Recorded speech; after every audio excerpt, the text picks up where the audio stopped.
Welcome to the Deep Dive, and this is a new deep dive from AI Unraveled. It's created and produced by Etienne Newman, senior engineer and passionate soccer dad from Canada. And hey, if you like what you hear, please do remember to like and subscribe over at Apple Podcast. Helps others find the show. So today, we are really jumping into the deep end. It's the rapid-fire world of AI, and we're focusing specifically on some really fascinating, impactful developments from just one day, July 16th, 2025. We've got quite a stack of insights here, groundbreaking investments, ethical questions, new tools. We're going to try and distill the really important bits for you. Okay, let's get into it. Yeah, it's fascinating, isn't it? How just looking at one day's innovations, you start to see these threads connect. It paints a much clearer picture of where AI is really heading, not just the tech, but, socially, economically, too. Our goal here is kind of connect those dots for you, help you see that bigger picture that's emerging from all these seemingly separate pieces. Okay, so let's kick things off where, the big money tends to flow. There's a new player making some massive waves, and it involves a very familiar name. Ah, you must mean Thinking Machine Labs. TML, right. The stealth AI company. That's the one, led by Mira Murati, who used to be the CTO at OpenAI. Exactly. And they've just closed, well, it's a staggering funding round. $2 billion. $2 billion, wow. Yeah, and that brings their valuation up to $12 billion. $12 billion. But they were only created less than a year ago, and they don't even have a public product out yet. Precisely. That's what's so remarkable. Less than a year, no product.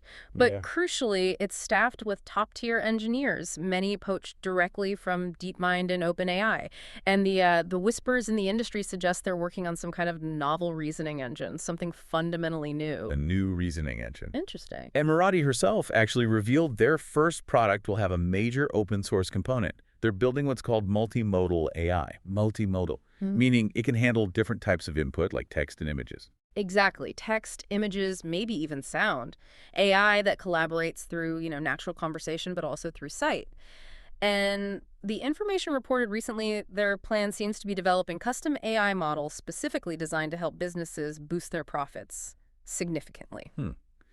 It's fascinating that valuation, $12 billion with no product.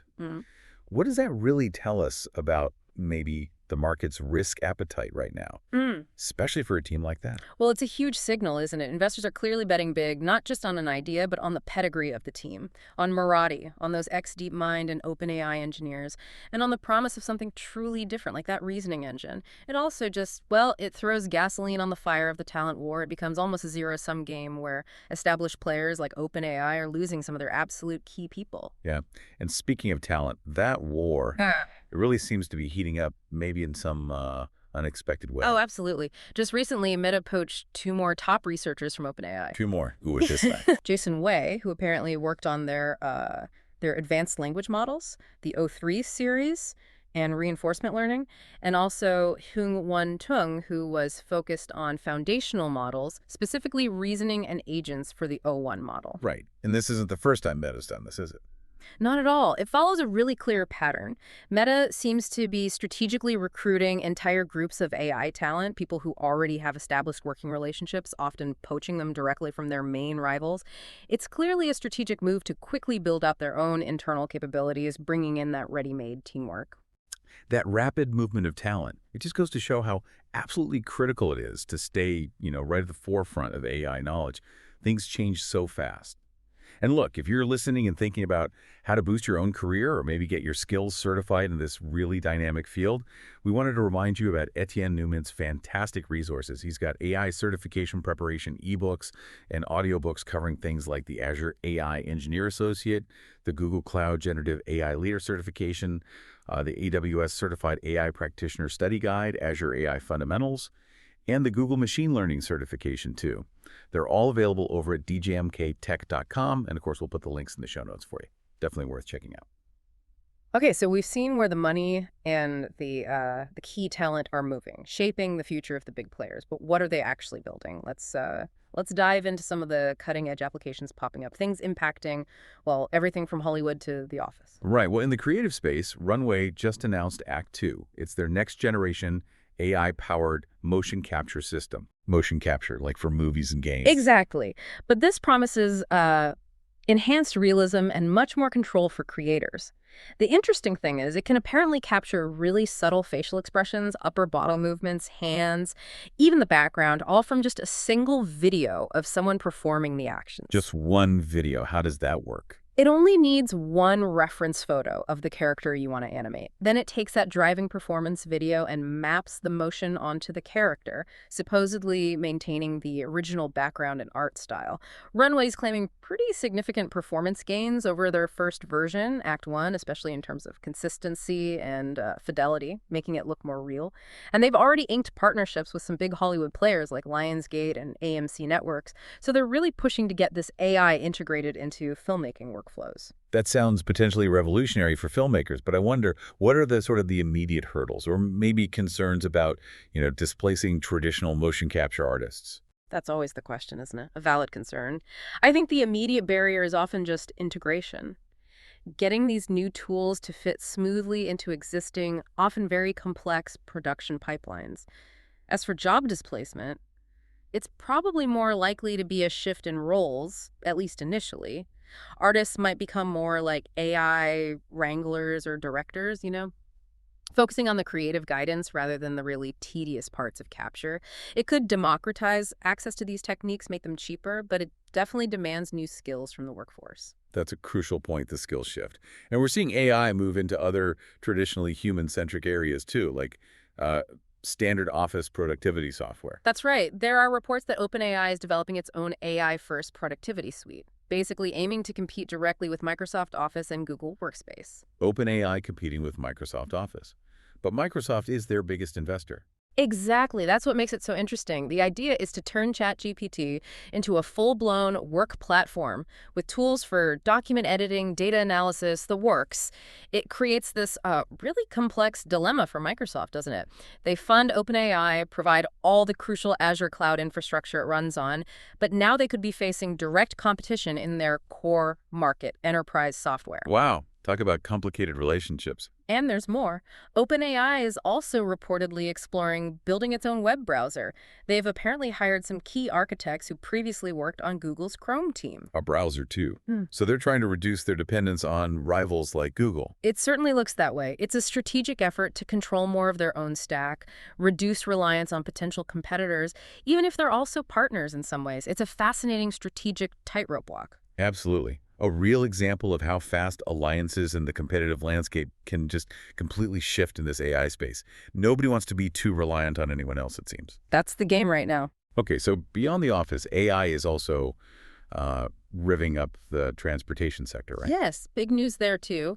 Uber just finalized a multi-year deal with Baidu Apollo. Baidu, the Chinese tech giant. That's them. They'll be rolling out thousands of Baidu's Apollo Go autonomous vehicles, driverless cars onto Uber's network outside the U.S. They're starting later this year, apparently focusing first on markets across Asia and the Middle East. So you'll be able to just request a driverless Uber. Well, not quite directly request a Baidu AV. The way it's described is that riders won't specifically ask for one, but if an autonomous Apollo Go vehicle is available and suitable for their trip, they might be offered that driverless option, sort of integrated into the regular Uber system. Got it. Still, a pretty big step for autonomous vehicles on a major ride-sharing platform.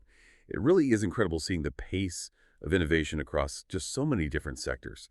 For those of you listening who are maybe inspired by all these developments, perhaps wanting to get more hands-on with actually building AI, at the end, Newman has put together something really special called the AI Unraveled Builder's Toolkit. It includes a whole series of AI tutorials, PDFs, audio guides, even video formats, plus those AI and machine learning certification guides we mentioned earlier. It's all designed to help you get started building things with AI. You can find all the links for the toolkit, as always, right there in the show notes. And if we connect this back to the bigger picture impact, AI is also making huge strides in really critical fields like medicine. MIT, for instance, just unveiled a new framework designed to study complex treatment interactions. This could really help evaluate treatments that involve multiple factors across different diseases and patient types. It's about understanding combinations better. And separately, a new AI model has been developed that predicts drug interactions with apparently unprecedented accuracy. It's reported to surpass existing pharmaceutical safety tools, which could be huge for avoiding severe complications from mixing medications. That's incredibly important work. Definitely. And just a couple more quick mentions on the application front. Mistral, known for its open-source models, unveiled Voxtrol. It's a family of low-cost, open-source speech understanding models. What's neat is they combine transcription with native Q&A capabilities, so it understands what's said and can answer questions about it directly. And Anthropic launched a specialized version of their AI, Claude, specifically for financial services. It integrates Claude with real-time market data and enterprise platforms used by financial institutions, tailored for that industry. Right, so AI is clearly this powerful force, especially in areas like medicine and finance. But as we know, with that power comes immense responsibility. And while AI also brings some significant ethical dilemmas, security challenges. So what does all this rapid advancement mean for actually building trustworthy AI? And how do we navigate some of the, frankly, darker applications that are emerging? That's the crucial question, isn't it? On the positive side, there's a really significant effort underway. Top AI researchers from places like OpenAI, DeepMind, and leading universities have actually united. They're trying to create a unified framework to make AI reasoning more interpretable. Understandable. Interpretable. Wait, how? These models are so complex. Their focus is on what they call chain of thought traces, or COT, essentially trying to follow the model's step-by-step internal reasoning path, like seeing its thought process laid out. They see this as a potentially crucial window into how these models arrive at their decisions, but they're also warning that this kind of transparency could actually erode as models get even more powerful and complex. So they're calling for much deeper study of these reasoning processes. And importantly, they're proposing standardized monitorability evaluations, basically tests to see how well we can monitor a model's reasoning. And they argued these should be incorporated into decisions about deploying the most advanced frontier models. It raises that key question. How do we build AI we can actually trust? That's fascinating. But is there a tension there between wanting transparency and the fact that these models are just getting inherently more complex, maybe resisting easy interpretation? Oh, absolutely. A huge tension. As models get more powerful, their internal workings often become more, well, opaque. Explainability becomes this constantly moving target. This push for monitorability is really a recognition that we need some kind of window into their decision making, even if perfect full transparency just isn't always feasible with the most advanced systems. It's about finding a practical middle ground. Right. But then on the more troubling side, we are seeing these darker applications emerge, especially around things like privacy and consent. Unfortunately, yes. There's been a reported surge in these awful AI Nudify sites, apparently raking in millions of dollars. It's created this really dark, lucrative underground industry. It raises incredibly urgent ethical and regulatory concerns about non-consensual deepfakes and digital harm. That's truly disturbing. And it connects directly to a recent investigation that found the Hugging Face platform, which is generally a hub for open source AI, was hosting something like 5,000 non-consensual AI models trained on real people, models replicating individuals without their consent. These are extremely serious issues. There's not just niche sites, right? Even common mainstream services are running into backlash when they touch on AI and user data. Exactly. Look at the recent controversy with WeTransfer. They updated their terms of service, and users got really angry because the wording seemed to grant WeTransfer broad rights to use uploaded content for AI training. Right, I remember seeing that blow up online. Yeah. Now, following that backlash, WeTransfer clarified. They said the text was really intended just for things like AI-powered content moderation to detect illegal material, for example, and they have since removed that specific language from their policy. However, the updated rules, which take effect August 8th, still apparently grant them a royalty-free license to use your content for the purpose of improving their service. So it just emphasizes, again, this critical, ongoing discussion we need to have about data privacy, about user consent, especially as AI models are so hungry for vast data sets to train on. Where do we draw the lines? Absolutely critical questions. But AI isn't just causing problems, it's also being used to fight these kinds of threats, right? It's becoming a bit of an arms race. It really is. A fascinating example. Google has this internal AI security tool they call Big Sleep. And this AI tool actually detected and helped neutralize a critical security flaw, a vulnerability in the widely used open-source SQLite database engine, something hackers were apparently planning to exploit. So Google's AI caught a major vulnerability before hackers could use it. Exactly. They tracked it as CVE 2025-6965. Google's AI essentially foiled a potential widespread attack, potentially saving millions in damages, a real win for AI and cybersecurity. That's impressive. But the race isn't over. On the flip side, researchers also just revealed that hackers are finding new ways to exploit AI itself. They're apparently using invisible prompts hidden in emails to manipulate Google Gemini. Invisible prompts. How does that work? It seems they can embed commands that humans can't see, but the AI processes them, potentially leading to some serious and novel phishing threats, tricking the AI to trick users. So what's really fascinating here is this constant back and forth, this race between AI's potential for good, like finding security flaws, and its potential for misuse, like creating new attack vectors. It just underscores how vital it is to have robust security measures and ethical frameworks that can adapt just as quickly as the AI itself. And again, if you're trying to stay ahead and really understand these complex dynamics, remember those resources over at djamyourtech.com. They offer comprehensive materials for AI professionals trying to navigate this stuff. Okay, let's zoom out for our final segment. Look at the bigger picture. The macroeconomic landscape, the geopolitics. AI is clearly becoming this central pillar of national strategy and global investment now. Oh, definitely. The scale of investment is just massive. We saw U.S. President Donald Trump announce over $92 billion in combined AI and energy investments at a summit in Pennsylvania. The stated aim for America to be the undisputed AI superpower. That's big rhetoric backed by big numbers. 92 billion. Wow. And Google is investing heavily too, right? Yes. Google announced plans to invest $25 billion in data centers and AI infrastructure across what's called the PJM electric grid region, which covers several eastern U.S. states. That includes a specific $3 billion investment just to modernize hydropower plants in Pennsylvania, likely to power all that AI infrastructure. Huge infrastructure commitments. And what about the global chip situation? That's always a key factor. Right. There was interesting news there, too. NVIDIA is apparently planning to resume sales of its H20 AI chip to China. Oh, I thought there were restrictions. There have been, yes.